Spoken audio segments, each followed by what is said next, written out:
नमस्कार, बहुत स्वागत है आपका J24/7 न्यूज पे। शुरुआत करते हैं इस वक्त की तमाम 100 बड़ी खबरों की। केंद्र सरकार की महत्वाकांक्षी परियोजना सेंट्रल विस्टा के निर्माण कार्य पर रोक लगाने से दिल्ली हाईकोर्ट ने इनकार कर दिया है। कोर्ट ने याचिकाकर्ता पर 1 लाख रुपए का जुर्माना भी लगाया है। हाईकोर्ट ने कहा कि प्रोजेक्ट को जबरन रोकने की अर्जी दी गई। सीबीएसई आईसीएसई की 12वीं की परीक्षा रद्द करने की मांग वाली याचिका पर सुप्रीम कोर्ट ने सुनवाई 3 जून तक के लिए टाल दी है। देश में कोरोना के मामलों में गिरावट का दौर जारी है। पिछले 24 घंटों में कोरोना के 1,52,734 केस सामने आए और 3,128 संक्रमितों की जान चली गई।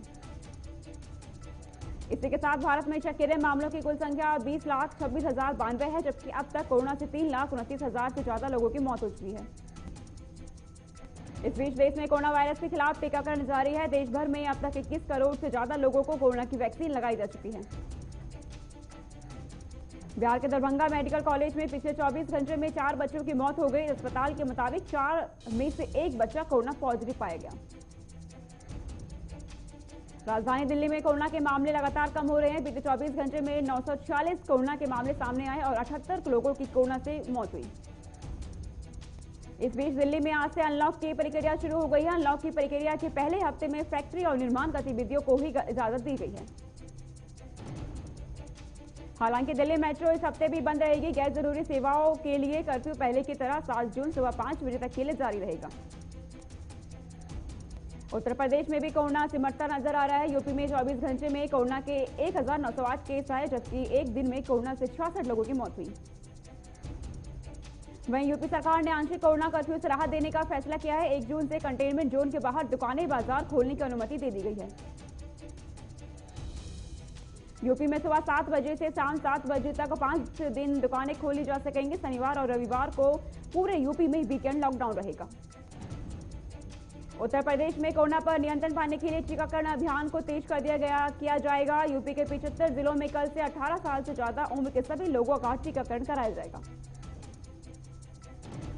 जम्मू कश्मीर में भी आज से अनलॉक की प्रक्रिया शुरू हो गई है। आउटडोर मार्केट और एरिया रोटेशन बेस पर खुलेंगे। महाराष्ट्र में भी कोरोना से नए मामले 20,000 से कम हो गए हैं। बीते 24 घंटे में रविवार को 18,650 नए केस सामने आए, जबकि करीब 400 लोगों की मौत हुई। कोरोना के खतरे को देखते हुए महाराष्ट्र में लॉकडाउन बढ़ाने का फैसला लिया गया है। महाराष्ट्र में अब 15 जून तक लॉकडाउन जारी रहेगा। कोरोना पीड़ित सपा सांसद आजम खान की स्थिति गंभीर बनी हुई है। उनका लखनऊ के मेदांता अस्पताल में इलाज चल रहा है। हरियाणा के मुख्यमंत्री मनोहर लाल ने कहा, गांव में कोविड-19 के प्रसार का एक कारण किसानों का आंदोलन है और कुछ गांवों में मृत्यु दर सामान्य से अधिक रही है। उत्तराखंड में कोरोना संक्रमण से बचाव के लिए 2,500 रुपए में स्पुतनिक V वैक्सीन की 2 डोज लगेगी। सागर हत्याकांड में फंसे ओलंपिक पदक विजेता सुशील कुमार पर बड़े एक्शन की तैयारी है। दिल्ली पुलिस सुशील कुमार पर मकौका लगा सकती है। सुशील कुमार को लेकर क्राइम ब्रांच की टीम हरिद्वार जा रही है। सबूतों की तलाश में सुशील कुमार को हरिद्वार से ले जाया जा रहा है। बताया जा रहा है कि सागर की मौत के बाद सुशील कुमार दिल्ली से भागकर सीधा हरिद्वार पहुंचा था। सुशील कुमार ने अपना मोबाइल फोन हरिद्वार में ठिकाने लगाया था। पश्चिम बंगाल के मुख्य सचिव अल्पन बंदोपाध्याय के ट्रांसफर को लेकर सीएम ममता बनर्जी ने पीएम मोदी को चिट्ठी लिखी है। ममता बनर्जी ने अपनी चिट्ठी में कई नियमों और संविधान का हवाला देते हुए चीफ सेक्रेटरी को ट्रांसफर को गलत करार दिया। ममता ने चीफ सेक्रेटरी रिलीव करने से इनकार कर दिया है। यूपी के अलीगढ़ में जहरीली शराब पीने से मरने वालों की संख्या 56 तक पहुंच गई, लेकिन जिला प्रशासन आंकड़े छिपाने में जुटी है।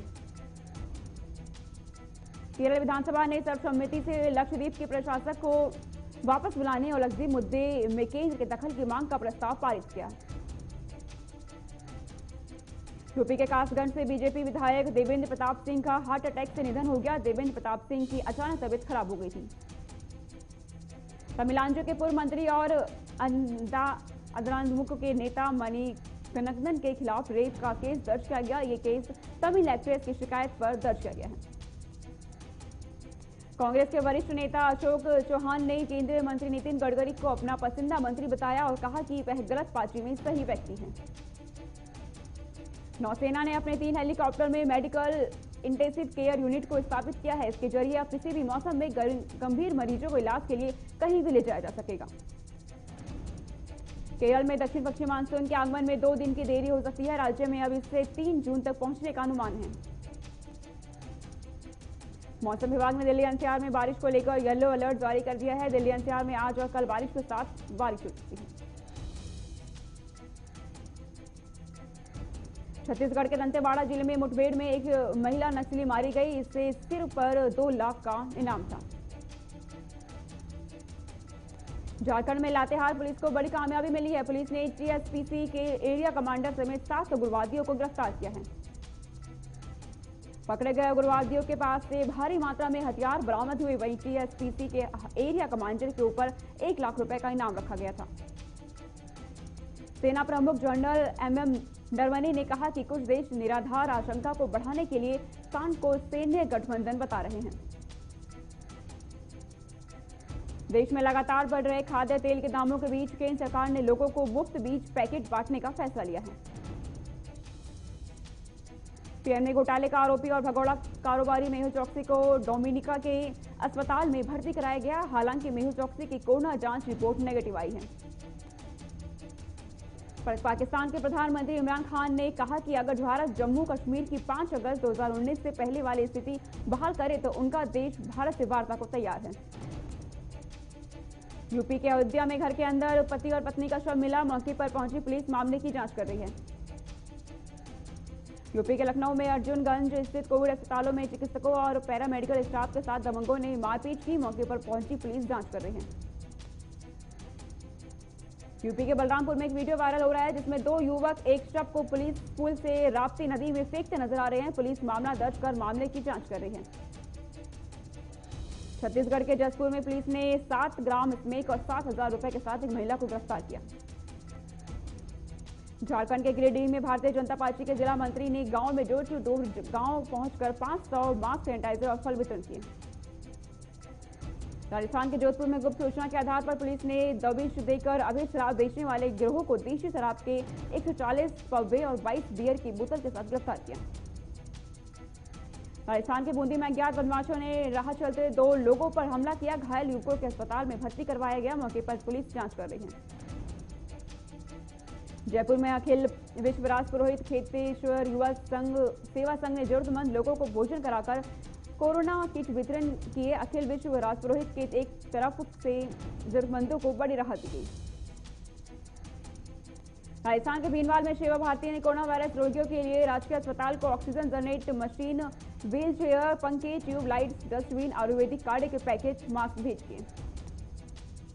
राजस्थान के रेचू में डीएम ने कोर कमेटी में बैठक की और राजकीय उच्च महाविद्यालय को लेकर जरूरी दिशा निर्देश दिए। हरियाणा के पानीपत में कृषि कानूनों के विरोध में किसानों का आंदोलन जारी है। आपको बता दें, जिला बार एसोसिएशन ने 10 जून को किसानों के समर्थन में सिंधु बॉर्डर जाने का ऐलान किया है। पंजाब के संगरूर में रहने वाले युवक की दिल का दौरा पड़ने के कारण कनाडा में मौत हो गई। आपको बता दें, परिवार ने सरकार से मांग की हमारे बेटे की डेड बॉडी को भारत भेजा जाए। हरियाणा के सिरसा में किसान संगठनों ने मई में किसान आंदोलन को 6 महीने पूरे होने पर डिप्टी सीएम दुष्यंत चौटाला के आवास पर पुतला फूंक कर रोष प्रदर्शन किया। पंजाब के लुधियाना में औद्योगिक इकाइयों की तरफ से श्रमिकों के लिए टीकाकरण की 15,140 डोज मंगवाई गई। पंजाब के जालंधर में कमिश्नरेट पुलिस का एएसआई और कांस्टेबल मिलकर हनी ट्रैप गैंग चला रहे थे। आपको बता दें, युवती की शिकायत पर पुलिस ने मामला दर्ज किया। हरियाणा के मुख्यमंत्री मनोहर लाल ने प्रेस कॉन्फ्रेंस को संबोधित करके शहर में स्थानीय निकाय सिंचाई विभाग और हरियाणा राज्य कृषि विपणन बोर्ड की नई योजनाओं का घोषणा की। राजस्थान के रेचू में गौशाला अध्यक्ष के घर के बाहर हवाई फायर करने वाले 2 मुलजिम को पुलिस ने 24 घंटे के भीतर गिरफ्तार किया। झारखंड के साहिबगंज में चक्रवाती यास की लहर के कारण ग्रामीण इलाकों के 15,000 ग्रामीणों का संपर्क प्रखंड मुख्यालय से टूट गया है। झारखंड के साहिबगंज में डीसी ने चक्रवाती यास से ग्रस्त हुए कई बाढ़ इलाकों का दौरा किया और लोगों को हर संभव मदद करने का आश्वासन दिया है। कर्नाटक के चिक्कोड़ी में कोरोना से जूझ रहे व्यक्ति की ऑक्सीजन वेंटिलेटर लगने से मना किया, जिसके बाद सांसद ने अस्पताल के अधिकारियों को आड़े हाथ लिया। कर्नाटक के रायचूर में किसानों को अनाज मंडी में आने पर रोक लगाई और दूसरी ओर प्रशासन कोरोना गाइडलाइंस की धज्जियां उड़ाते हुए नजर आए। कर्नाटक के रायचूर में जिलाधिकारी ने जिला स्वास्थ्य विभाग का दौरा किया और ग्रामीण इलाकों में कोरोना आंकड़ों की बढ़ती हुई संख्या को देखते हुए सतर्कता बरतने के आदेश दिए। कर्नाटक के बेंगलुरु में महानगर पालिका ने प्रशासन की ओर से पूरे शहर में हवाई जहाज से सैनिटाइजर छिड़काव करवाया। पटना में गंगा नदी में मछली मारने गए मछुआरों की नाव पीपा पुल से टकराकर पलट गई। मौके पर पहुंची एनडीआरएफ की टीम ने रेस्क्यू कर मछुआरों की जान बचाई। पटना में सांसद और केंद्रीय कानून मंत्री ने जिला दर्जा प्राप्त अस्पताल गुरु गोविंद सिंह अस्पताल का निरीक्षण किया। बिहार के मधुबनी में बारिश के कारण कमला नदी के बाढ़ की स्थिति बनी। आपको बता दें, नदी के जलस्तर में बढ़ोतरी के कारण गांव के किसान परेशान हुए। बिहार के लातेहार में बॉक्साइट ट्रक और टाटा मैजिक में भीषण टक्कर हुई। मौके पर पहुंची पुलिस और स्थानीय लोगों ने वाहन में फंसे लोगों को बाहर निकाला। हरियाणा के झज्जर में मोदी सरकार के 7 साल पूरे होने की खुशी में बीजेपी ने सेवा दिवस मनाया और लोगों को घर घर जाकर सैनिटाइजर और मास्क वितरण किए। उत्तराखंड के लालकुआं में पूर्वी मंडल के अध्यक्ष ने मुख्यमंत्री के नाम की सराहना करते हुए कहा कि प्रदेश के मुखिया तीरथ सिंह रावत द्वारा गांव में टेस्टिंग टीम भेजकर लोगों की कोरोना जांच करवाई जा रही है। यूपी के अमरोहा में पुलिस अध्यक्ष का औचक निरीक्षण किया और पुलिस अध्यक्ष ने नवनिर्वाचित प्रधानों की प्रथम टीम मीटिंग की समीक्षा की। सेंसेक्स 53.34 अंकों की बढ़त के साथ खुला। यह 51,349 के स्तर पर कारोबार कर रहा है, जबकि निफ्टी 19.10 अंक गिरकर 15,416 के स्तर पर कारोबार कर रही है। पेट्रोल और डीजल की कीमतों में बढ़ोतरी हुई है। पेट्रोल का दाम 94.23 रुपए जबकि डीजल का दाम 85.15 रुपए प्रति लीटर है। नौकरी पेशा लोगों के लिए प्रोविडेंट फंड यानी पीएफ से जुड़ी बड़ी खबर है। अब नौकरी देने वाली कंपनी को पीएफ खाते के आधार से वेरीफाइड कराना होगा। ये नया नियम 1 जून से लागू हो जाएगा। नए नियम के मुताबिक अगर नौकरी देने वाली कंपनी यानी एम्प्लॉयर ऐसा करने में असफल रहती है तो इसके सब्सक्राइबर के अकाउंट में एम्प्लॉयर का योगदान रोका जा सकता है। देश के सबसे बड़े बैंक स्टेट बैंक इंडिया ने नॉन होम ब्रांच से कैश विड्रॉल की लिमिट में बदलाव किया है। ये बदलाव कोरोना महामारी को देखते हुए किया गया है ताकि ग्राहक अपने करीब की ब्रांच से ज्यादा रकम की निकासी कर सकें। कोरोना की दूसरी लहर के चलते घरेलू शेयर बाजार से विदेशी निवेशकों ने मई में जमकर पैसा निकाला। डिपॉजिटरीज डेटा के मुताबिक मई में भारतीय बाजार से 1,730 करोड़ रुपए निकाले गए।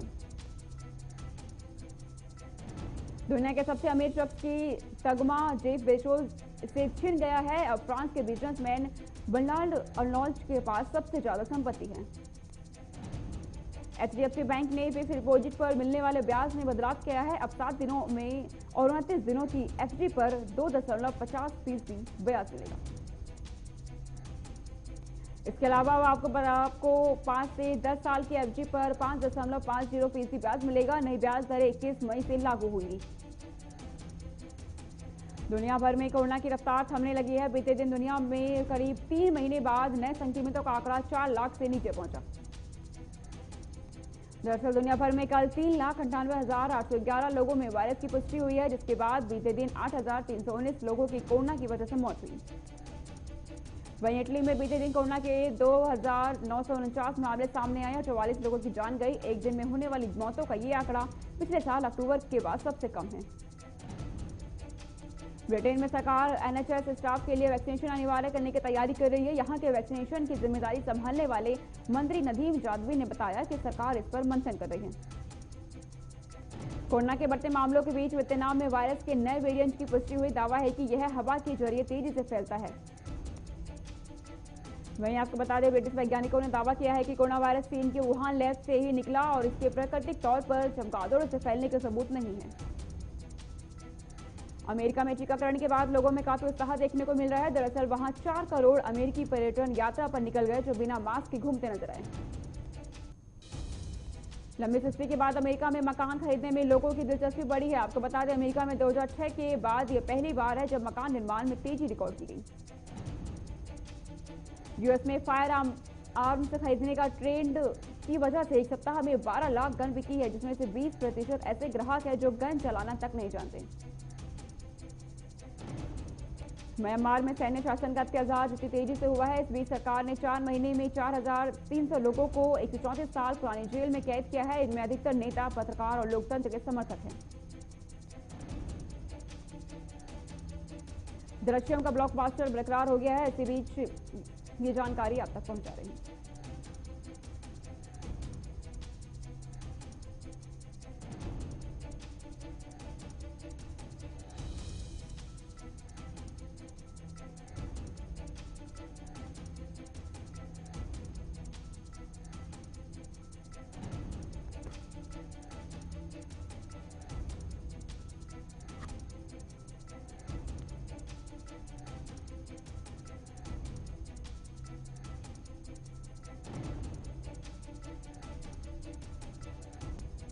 ओटीटी प्लेटफॉर्म पर ब्लॉकबस्टर साबित होने के बाद सुपरस्टार मोहनलाल स्टार्टर दृश्यम 2 ने टीवी प्रीमियर में भी रिकॉर्ड कायम किया है।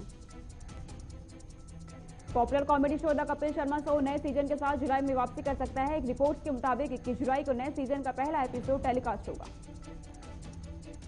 कोरोना संकट के बीच कॉमेडियन कपिल शर्मा और एक्ट्रेस भूमि पेंड्रेकर कर्नाटक के कोरोना मरीजों की मदद के लिए आगे आए हैं। दोनों ने कोविड पेशेंट तक ऑक्सीजन सिलेंडर पहुंचाने के लिए श्री श्री रविशंकर की पहल मिशन जिंदगी के साथ हाथ मिलाया। अमिताभ बच्चन 31 करोड़ रुपए में डुप्लेक्स अपार्टमेंट खरीदा। मुंबई में पहले से ही 5 बंगलों के मालिक हैं। संदीप हुड्डा मायावती पर भद्दा जोक कर विवादों में आ गए हैं। लोगों ने उनके जोक को जातिवाद बताया है। इसके साथ ही गिरफ्तारी की मांग की गई। सलमान के सपोर्ट में सिंगर मिक्का सिंह आए, जिन्होंने केकेआर को गधा बोलने पर मेरे पास वीडियो है जिसमें वे माफी की भीख मांग रहे हैं। सुशांत सिंह की पहली डेथ एनिवर्सरी से पहले एक्स गर्लफ्रेंड अंकिता लोखंडे को पवित्र रिश्ता याद आया। अंकिता ने सोशल मीडिया पर इससे जुड़ा वीडियो शेयर किया।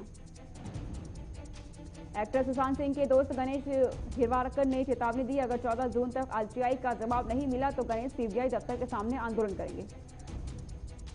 राधा कृष्ण में मल्लिका सिंह बनी देवी लक्ष्मी। मल्लिका बोली, टेलीविजन पर यह एडवर्स रोल निभाना मेरे लिए नई चुनौती है।